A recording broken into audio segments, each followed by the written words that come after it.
বাহ, এই জঙ্গলের মধ্যে ডালিম ফল, ফলটা তো বেশ পেকে আছে। হ্যাঁ, ভালোই হলো, এমনিতেই অনেক খিদে পেয়েছে, ফলটা খেলে পেটটা ভরে যাবে। দাঁড়াও, এই ফলে হাত দেবে না। কে কে কথা বললো? কে? আমি এই ফলের রক্ষক। ফলের রক্ষক? ঠিক আছে, হে ফলের রক্ষক, আমি খুব ক্ষুধার্ত, আমাকে এই ফলটা খেতে দাও না। এই ফল কোনো সাধারণ ফল নয়।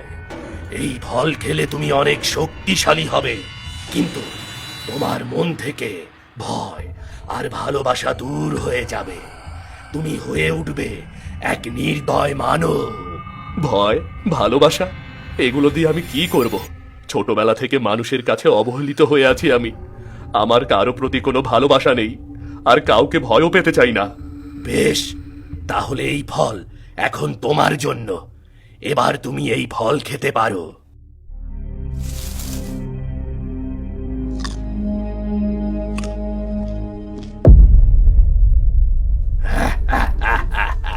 এবার যা, গিয়ে তোর উপরে হওয়া অন্যায়ের বদলা নে।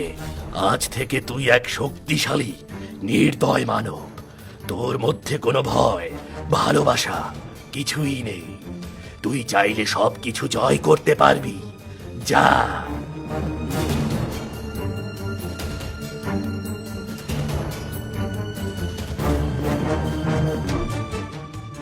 কিরে অজয়, এত দেরি করলি কেন? আর তোর চোখ এমন নীল হয়ে আছে কেন? খবরদার, আমাকে কেউ অজয় বলবে না, আমি আজ থেকে সবার দলপতি। এসব কি বলছিস? ওর হঠাৎ কি হলো? তুই এমন করছিস কেন? আমার কিছুই হয়নি, কিছুই হয়নি।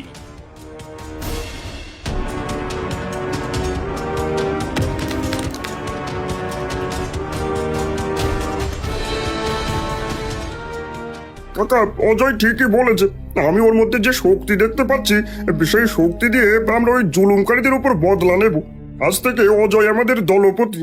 অজয়ের এমন শক্তি দেখে তারা অজয়কে তাদের দলপতি হিসেবে মেনে নেয়। এরপর আরো কিছু অসহায় নির্যাতিত মানুষদের নিয়ে অজয় এক ডাকাত বাহিনী গড়ে তোলে। এরপর থেকে শুরু হয় জুলুমকারীদের ওপর দলপতির প্রতিশোধ।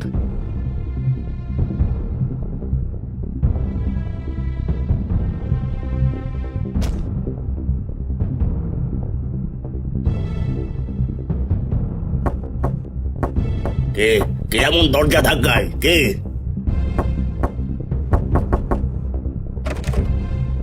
কি তোমরা কারা? আমরা কারা দেখে বুঝতে পারছিস না? ডাকাত, তোর বাড়িতে ডাকাত দলপতি এসেছে। দলপতি? কে দলপতি?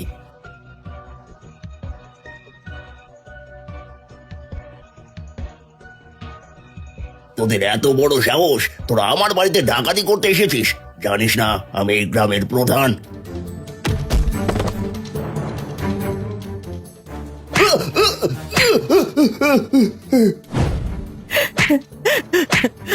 না, আমার স্বামীকে মেরো না, মেরো না, তোমাদের দোহাই লাগে, মেরো না। তোর স্বামী সারা জীবন গরিবদের উপর অন্যায় অত্যাচার করেছে, গরিবদেরকে এভাবে পিটিয়েছে, আজ তো তাকে শাস্তি পেতেই হবে। এই, তোমরা এই ঘর থেকে সব ধন সম্পদ, জমি জমার কাগজপত্র সব নিয়ে এসো। হ্যাঁ, নিয়ে নাও, সব নিয়ে নাও, কিন্তু আমার স্বামীকে মেরো না। এসব কি বলছো? আমার সারা জীবনের জমানো সম্পদ এভাবে এদেরকে দিয়ে দেব? না দিলে এরা কি তোমাকে বাঁচিয়ে রাখবে? আগে নিজের জীবনের কথা ভাবো, তারপর অর্থ আর সম্পদের কথা ভাববে কোন? সব তো গরিবদেরকে ঠকিয়ে জমিয়েছে। মেরো না, মেরো না, তোমরা সব নিয়ে যাও, আমাকে মেরো না। দলপতি, এবার এই বেটা মোড়লকে কি করব? ওকে আর কিছুই করতে হবে না, আমরা সব নিয়ে গেলে ও এমনিতেই নিঃস্ব হয়ে যাবে, তারপর ভিখারির মতো কষ্ট করতে করতে মরবে। ওকে কেউ ভিক্ষাও দেবে না। হ্যাঁ ঠিক, এটা এর উপযুক্ত শাস্তি।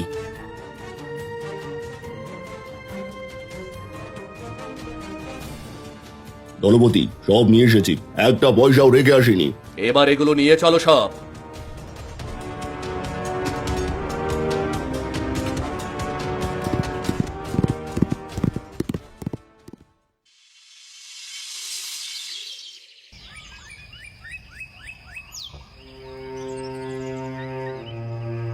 কি আমার রাজ্যে ডাকাতি? এটা কখনোই হতে পারে না, আমি তা বিশ্বাস করি না। নিশ্চয়ই তোমরা মিথ্যে কথা বলছো। না মহারাজ, আমি মিথ্যে বলছি না।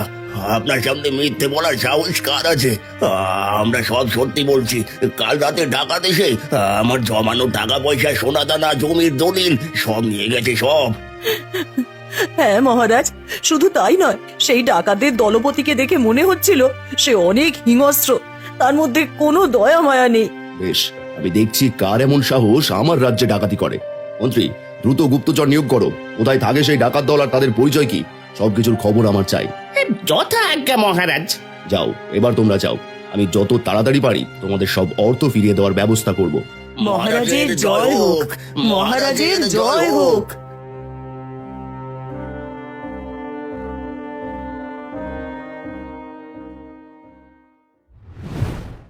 দলপতি, ওই মোড়ল তো অনেক অর্থ জমিয়েছিল, এবার এই অর্থ সম্পদ কি করবে?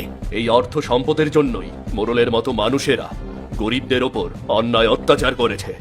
এই অর্থ সম্পদ দিয়ে আমি নতুন রাজ্য তৈরি করব, আর সেই রাজ্যে কোনো গরিব থাকবে না, সবাই সেখানে ধনী থাকবে। ঠিক বলেছেন দলপতি, কিন্তু এর জন্য তো আমাদের আরো অনেক অর্থ দরকার। হ্যাঁ, অনেক অর্থ দরকার। তার জন্যই আমরা প্রতি রাতেই মোড়লের মতো এমন জুলুমকারীদের বাড়িতে ডাকাতি করব। আজ রাতে তাহলে কার বাড়িতে ডাকাতি করব? আজ রাতে ডাকাতি করব ওই নির্দয় মহাজনের বাড়িতে। শুধু কি ডাকাতি করবে, নাকি আমাদের উপর অন্যায় অত্যাচারের প্রতিশোধ নেবে? আমার মনে কোনো দয়া মায়া ভালোবাসা নেই, সবাইকে তাদের পাপের শাস্তি পেতেই হবে। ঠিক বলেছ, মহাজনের কঠিন শাস্তি হওয়া দরকার। সবাই প্রস্তুত হও, আজ রাতেই আমরা মহাজনের বাড়িতে ডাকাতি করব। হ্যাঁ হ্যাঁ, আমরা সব সময় প্রস্তুত।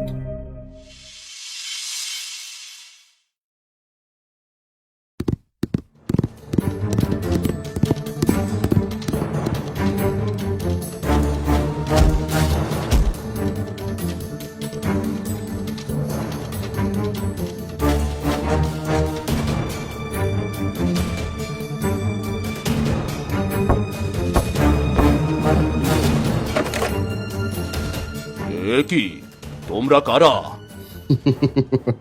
দেখে